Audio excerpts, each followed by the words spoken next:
విజయనగరం జిల్లా విద్యాశాఖకు జాతీయ స్థాయిలో అరుదైన గౌరవం దక్కింది. విజయనగరం మండలం గుంకలాం జిల్లా పరిషత్ ఉన్నత పాఠశాల ప్రధానోపాధ్యాయులు డాక్టర్ వేలమల శ్రీనివాస్ విద్యారంగంలో అందించిన విశిష్ట సేవలకు గాను ప్రతిష్టాత్మకమైన రాష్ట్రీయ సేవా సమ్మాన్ 2026 జాతీయ అవార్డును అందుకున్నారు. నీతి ఆయోగ్ మరియు కారవాన్ సంస్థలు సంయుక్తంగా న్యూఢిల్లీలో నిర్వహించిన ఈ అవార్డుల ప్రధానోత్సవంలో ఆయనకు ఈ గౌరవం లభించింది. ఈ నేపథ్యంలో జిల్లా కలెక్టర్ ఎస్ రామసుందర్ రెడ్డిని డాక్టర్ వేలమల శ్రీనివాస్ మర్యాదపూర్వకంగా కలిశారు. ఈ సందర్భంగా కలెక్టర్ మాట్లాడుతూ విద్యార్థుల విద్యాభివృద్ధికి, పాఠశాల పురోగతికి మరియు నూతన బోధనా విధానాలను అమలు చేయడంలో శ్రీనివాస్ చేసిన కృషి ఎంతో ప్రశంసనీయమని కొనియాడారు. గుంకలాం పాఠశాల ప్రధానోపాధ్యాయుడికి జాతీయ స్థాయి అవార్డు రావడం విజయనగరం జిల్లాకే గర్వకారణమని కలెక్టర్ పేర్కొన్నారు.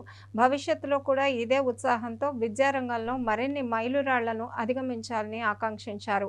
ఈ కార్యక్రమంలో పాఠశాల సిబ్బంది మరియు విద్యాశాఖ ప్రతినిధులు పాల్గొన్నారు.